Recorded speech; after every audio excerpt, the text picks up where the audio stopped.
Hello and welcome to another jungle video, and in this one we're going to be having a look at 2 tricks for every single jungler. Okay, almost every single jungler. I think we should cover 42 or so in this video. This means if you have a 0.3% pick rate and are not exactly viable in the jungle from a neutral and objective perspective, we wouldn't include it in this video just because it has to be quite long anyway. And just as a note, if the champion has dedicated tricks videos by me or that I know of, or perhaps I've done a video very recently, I will simply let you know and put that link in the description below instead. Some champions are more complicated than others, obviously, and so sometimes we might have a fat tip that's basically a 2-in-1. Sometimes the tips might be simpler, but hopefully there's something for everyone. So if you enjoyed this video, please consider leaving a like and of course subscribing. Don't forget to head to the gameplay channel where we have regular gameplay reviews uploading multiple times a week. Also, don't forget to join our community on Planet 9. And now without hesitation, let's begin. Just remember, some champions will have tips related to their builds, runes, some to their game styles, and some simply, like with the Mumu,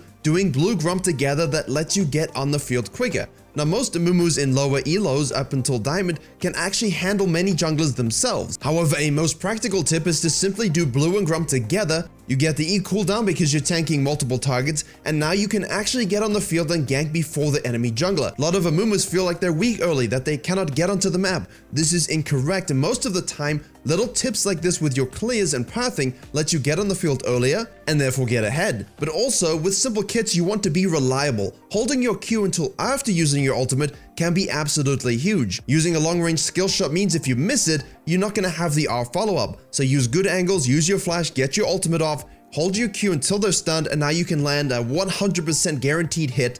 And even if things go badly, use the Q to escape. Next up is Echo, and for tanky camps like Grump, use your smite early so that you get the extra percentage magic damage from the W. I know we all like to use our smite at the end, but if you're joining the Grump camp and you already have a lower level HP, smite to get the HP back and do extra damage to kill him faster. Now, aside from using the W to gain vision of bushes at level 1 and for invades, which you should be doing, you can also use the ult level up trick at level 6. When you hit 6 and you want to go for a gank or a trade, don't level up your ultimate just yet. The enemy will think you've used it or you haven't leveled it up, and then you can level it up mid-fight or when you need it in that moment. Surprise, surprise. Now for release, we have something that's kinda spicy. If you Q to a minion in spider form and you smite it, the Q does not go on cooldown and now you get that mini dash for free. While you no longer get the HP back from smiting a minion, you at least can create these little windows of mobility for your champion. Secondly, don't forget you can E to plants, but note that when you cast it in the air, you lift up and then you press it afterwards, you are missing out on a key part of the kit. If you cast your E from the ground onto the champion that you want to attack, she will descend automatically and you will get the bonuses for that Spider Queen passive that scales from 40% to 100% as you level up the ability. Don't miss out on damage by just raising yourself up and looking, simply target direct it and get bonus damage. Next up we have Evelynn, and for this we do have a combo. Q flash, R Q. That's right, you can Q and then flash to get your spike damage, also making sure that you hit the initial Q. Just remember that the damage and the projectile flies from your location, not from where you flash. This means that as you throw the Q out and flash towards the enemy, you will arrive as the dagger hits, you get the bonus proc, and you can ult out very quickly. You can also use that to Q flash EQR. That second Q is if you are fast enough. But secondly, did you know that you can flash during your E ability, which will cancel the E movement, but do the E damage to everyone that you flash on? Fiddlesticks is a very unique champion, and for those who don't know, but you should, you can mutually suck camps like Raptors in red, Blue and Grump, Wolves in blue. But an actual funny tip is to use the Blast Cone effigy trick. That means you put down your effigy to scan. If there's no wards and you're trying to, bait out a fight in the Dragon Pit or even on other sides of wall when you have a Fire Soul, simply hit the effigy over with the Blast Cone to mimic some sort of fiddle action. The enemy freaks the hell out, maybe blows some spells or what have you, except it's an effigy and over the wall comes an ulting actual Fiddlesticks and, you get a pentakill. It's all about the mind games. Now in the last video like this, I ignored Gragas. I won't this time. You must know that the E can be cancelled by flash and that the R can be cast during E animation. These combinations make up most of the combos. Therefore, Gragas can E and then flash into his target directly. This lets you avoid the minions and then of course hit the mega stun. Secondly, the ultimate, if you actually hit it, can be cast during the animation of the body slam. This removes the 0.25 second delay nerf that he once got and also gives him the extended range on the ultimate. For Graves, he's been dominant so long, everyone knows things like always auto Q, E can cancel the Q and the auto attack animation, W can be cast in the E. You see that all the time. What you don't see is that R can be reversed if you flash over the point where it was cast. Secondly, you can also reverse your Q if you E flash over the point where it was cast as well. This means in those unique situations where you just have to kill a priority target and they leave the range of those abilities, now you can flip them, but for Hecarim, E and Q can be used during ults for extra stonking damage. You can charge up your E, then ult, and QE all-in burst. Too many times I see the abilities all used in succession instead of like this. And while a lot of people like Phase Rush and Conqueror, they're not always thinking about leaving fights. So the Phase Rush tip is be sure to auto attack, Q and W before you cast your E, or you can't Phase Rush out of the fight anymore, and you sadly look like a horse on an ancient battlefield. Ivan is unique and therefore his tricks are unique. When clearing a marked camp, you can Q the next camp before taking the mark and kill the camp while moving in your Q animation. Efficiency. And secondly, like with Echo, vision control is absolutely huge for all map control junglers, so you can block an area of vision that a champion or ward would normally see by using your Ivan brush. This is super valuable on objectives like Barons and Dragons. You can also use a line in the river to block everyone from seeing you. You can use it in lanes, so keep that in mind when you're trying to find new ways to sort of obscure vision from the enemy, but as always this can be used against you, especially if they have a Rengar. For Jarvan, a simpler champion, EQ flash for a knockup if they aren't within the E range allows you to guarantee you that CC. This works great if they dash out of your actual EQ combo and then you can flash at the last second to make sure that follows through anyway. However, a problem with Jarvan as well as other champions like that is there's a travel time on the Q, which means many champions nowadays can react and get out of the way. For them, you want to use the fast J4 combo, which is ensuring you get the damage from the E as well as flash queuing in time that they cannot react before the knocker comes through. Once your E hits the target, now you can Q, watch the cast bar so that you flash before it expires, and you will have a very sharp movement, and this removes the enemy's ability to react in time to your combo. For Karadus, step 1 is stop R'ing only for greed to secure kills. R for poke, just like Caitlyn, but easier because you're easy. Sometimes the best way to play it is simply avoiding a fight by pressing it right before Baron. They all get super chunked and now if they fight, they all die. Alternatively, if you want to die, you can go in with last stand, proc your Qs, etc. And when you begin to transition to the afterlife, which is only apt for playing this Hellspawn champion, you can use your Q and your ultimate for even more damage with the last stand. Degenerate strategies. We do talk a lot about Kayn these days, but using your Q into a wall cancel for clearing lets you get the maximum double proc of damage without having to super kite all over the place. Secondly, for Rast enthusiasts, which I hope you all of course are, you do have time to auto attack and then Q when you hit someone with your W. It's okay, have a bit of patience. You don't always need to rush in, you're wasting DPS, conqueror stacks, and you're not looking like a savant. For Kha'Zix, I don't want to repeat myself because I have a 5 tips for Kha'Zix video which I will link below. This covers all of these kind of tips that you would need, but just to add some extra depth, 1. Always auto Q and then R please. And after the first proc of your ultimate, then you have an auto Q up again, and at this point people are usually kinda dead anyway. We always talk about the auto attack WQ smooth animation cancel for extra damage, but for supreme damage in an all-in burst combo, you can W and then E, and while you're mid-air of course you can Q and then you finish that off with an auto for maximum burst in the shortest span of time. On that note, too many kindreds waste time, ironic for Death Incarnate showing you should maximize your time alive. So while you are dancing around mid-Q, why don't you cast your W and E mid-flight? And also for Season 11, you can proc E and Gale Force with Q at the end of your ultimate channel. This can almost execute any enemy caught within, especially if you are running Collector and Q. We have 3 quick tricks for Lee Sin. Did you know you can R mid-Q? Yes, more combos for you to fail at in-game. Second, instead of simply flashing and then E'ing, you can E then flash to hit a victim instantly, removing their time to react. This is going to be a common theme in this video. And thirdly, the first auto on a camp does not benefit from the passive attack speed buff, so make sure you auto and then press your first Q. It's the simple things. For Lillia, it's going to be very simple. Q flash, Q flash, Q flash. And please tell the junglers at Worlds because they really didn't use this enough, a Q flash R gives you super surprise ultimate procs. Secondly, after you use an auto attack and then a Q, Lillia can be pulled towards the target. To avoid sending the lamb to the slaughter, use another movement command during the Q animation to prevent this. Now last time I made this video I said I wasn't going to use Mundo because he's getting the rework and his play rate is kind of low. I give you Mundo. It's not a bug, but it's a feature. You can sell all your items, buy some AP, turn on your W, then undo the purchases like you want to refund 2020 to the universe, and your W will continue to do the damage as if you had the AP. also while being a tank. And while Fiddle can dual suck, Mundo can dual burn, Wolf's Grump and Raptor's Red. Use your brain to decide if it's practical in the moment, don't just do it blindly, but nonetheless, you can do it. For Nidalee, we covered a lot of tips in the challenger video we did a few months ago, so a very simple one here. Stop being too reliant on hitting your human Q and then backing out. If it's early and you have red buff, keep walking into the lane, auto-attacking, getting the slow, and they will consistently try and dodge the spear that you haven't yet thrown. Mind games. Once your laners hit CC or they preemptively dash, now you can hit your Q and go in for your full animation cancel combo. And the animation cancelling combos for Nidalee are actually 100% fundamental to success on the champion. I'm not going to try and replicate all of them, so I will link a video for that below as your second tip. Nocturne is pretty straightforward, but he is struggling, so you must maximize every aspect of the kit. When you're chasing someone down with your E, don't auto-attack. Hug them and wait for the tether to fear. If you don't auto-attack, you can follow them if they dash or flash away, which is of course the crucial aspect of all Nocturnes. By this point, Lethal Tempo is procced, so the lost DPS is worth it. Secondly, you can actually use your spells in your ultimate, so Q before landing allows you to hit that Q, follow them, and also hit the instantaneous E-tether in order to bring them towards the darkness. And if you're not fed, you can simply go back from whence you came. For the 20th champion, we have Nunu, and we have a very big one that not a lot of people know. The 4-second passive is very underrated and huge in teamfights, also because, it lasts a lot longer than you think. In short, the more you proc your passive, the longer the passive will last with each new target that you've hit, and it will consistently add 4 seconds to the timer.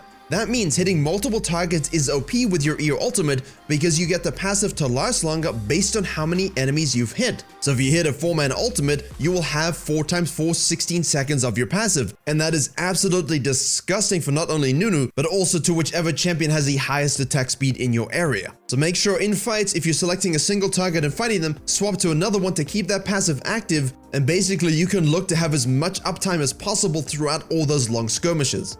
Olaf is strong, Olaf has dominated the meta recently, just please don't overthrow your Qs for no reason. Just the right distance so that you can hit it, pick it up and use it again after using your E, whereby now you can W and auto attack. Secondly, R passively gives armor and magic resist. This is removed when you activate it, so know when you need to tank and when you need to deal damage and cleanse the CC. Obviously, it gives you movement speed towards a champion plus bonus AD, but sometimes you can save it for when that's actually necessary, because if you are going to tower dive, you need the tankiness before you activate it to absorb the tower hits. Now for Pantheon, he is really coming back into the jungle meta after not really being viable in that position. I did a video on him recently talking a lot about the changes and how you can use them. The most notable trick is the Prowler's Claw into stun tactic that lets you jump onto things like Grump or a Lillia, and maybe then jump to a Scuttle, and then a Lillia, and all the other tricks that you can actually use for this champion to maximize it in jungle right now, so that will also be linked below. Poppy has been recognized as a jungler and her win rate and play rate are showing her that she belongs. E can be buffered with flash and redirected with it,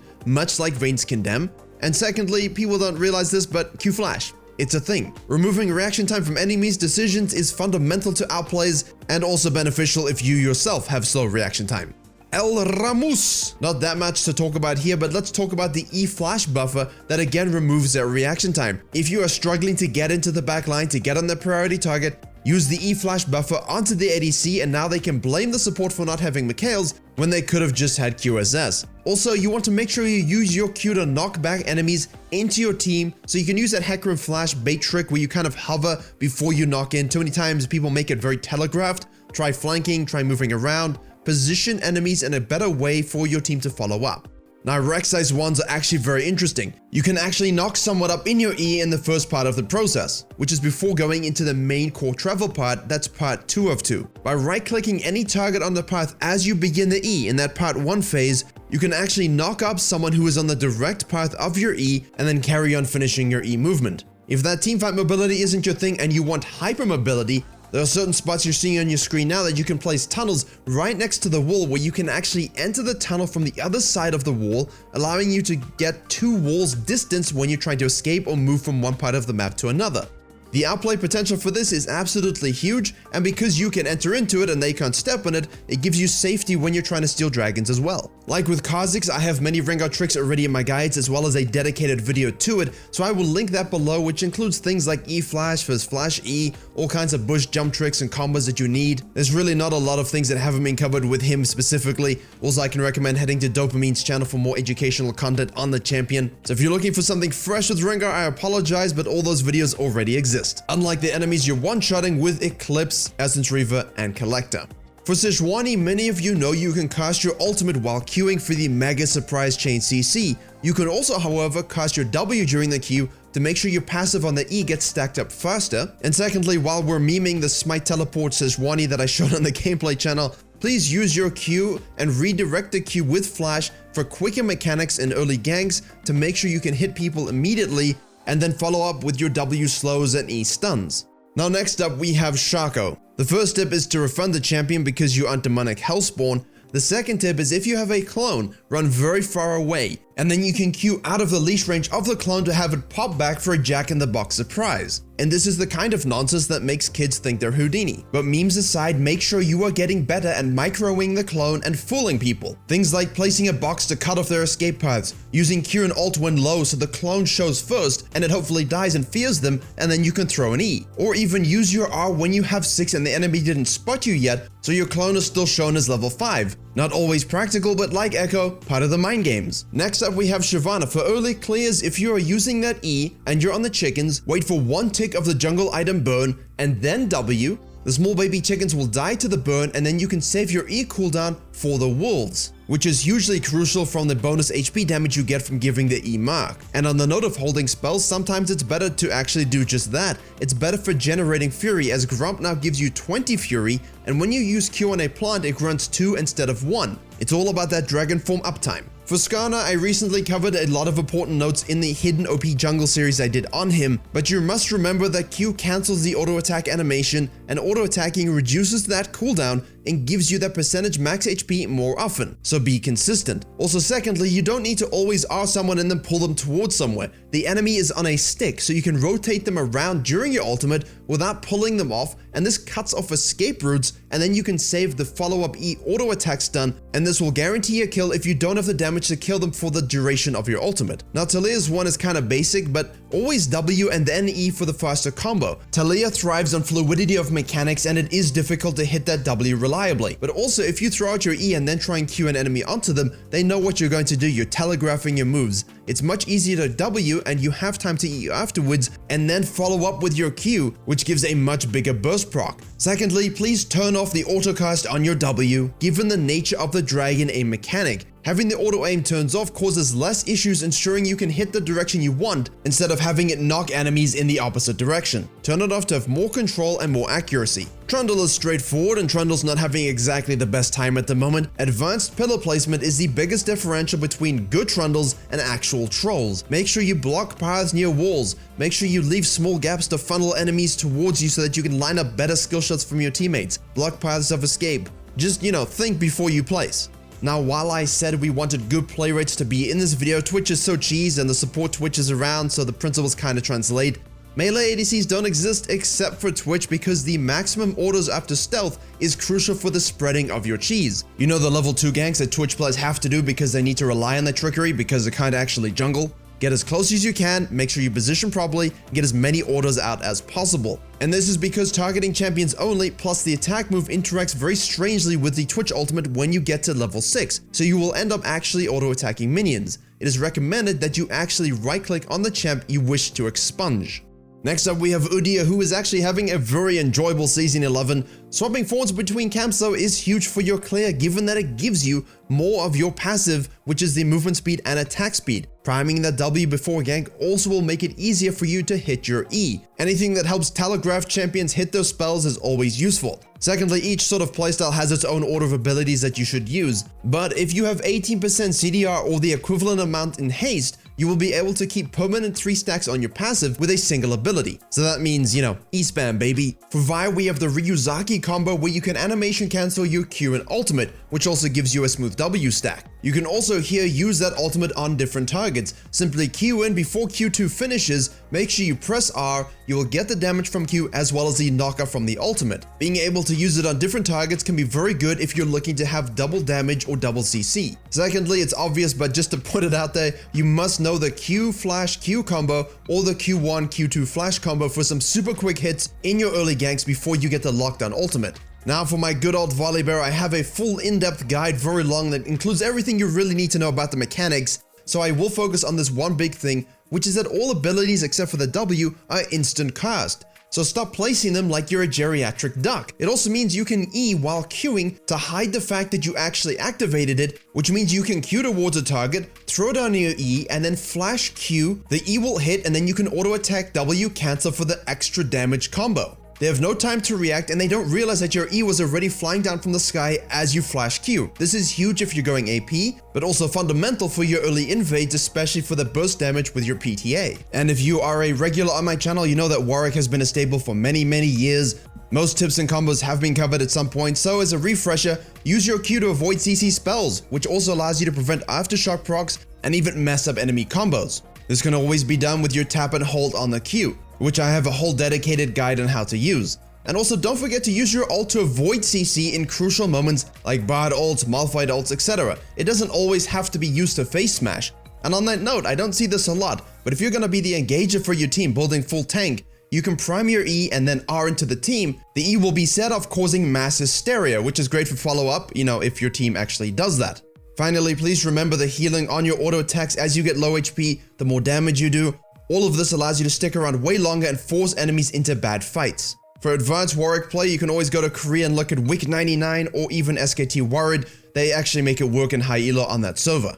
For Wukong, it's nothing super complex, but ensuring you understand the EAAWQ, make sure you don't queue with yourself, let the Q do it. It looks identical as if you didn't clone, but what happens is you can appear behind them and then Q ulti for the Omega damage when they blow sums to get away from the clone. E is targeted so you can buffer it before flash and remove the enemy's ability to react. Secondly, if you have tower aggro and it swaps to you, press W the moment you hear the targeting noise and your clone will tank shots for you. And people always ask, where is Xin, but not how is Xin? Because he is annoyed you don't use his ultimate correctly. It does percentage current HP, so using it earlier leads to more total damage in a burst situation. And secondly, in Season 11, we have the new Xin Sec tech, Gale Force, self-explanatory.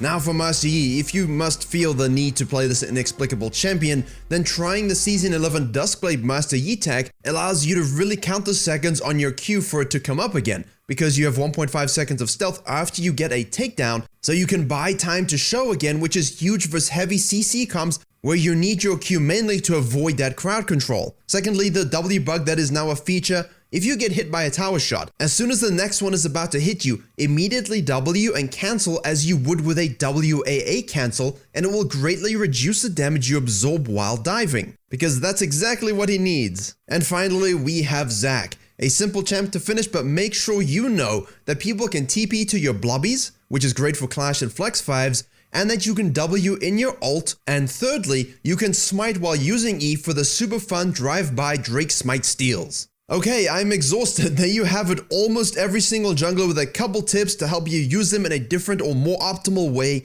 Hopefully you can find great success using the ones for your champion. If you have other hidden tech that isn't mentioned in these videos or that other players don't know a lot about, please do leave those in the comments below. I know I missed niche junglers or junglers that aren't really good anymore like Set or Jax, but they are just simply way better in other roles and not really great in the jungle at the moment. That being said, hopefully that's enough for you, so please do like, share, and comment if you enjoyed this video. Consider subscribing to this channel as well as the gameplay channel for a lot of Season 11 content coming up very soon. Thank you very much for watching, and as always, I will see you all in the next tutorial.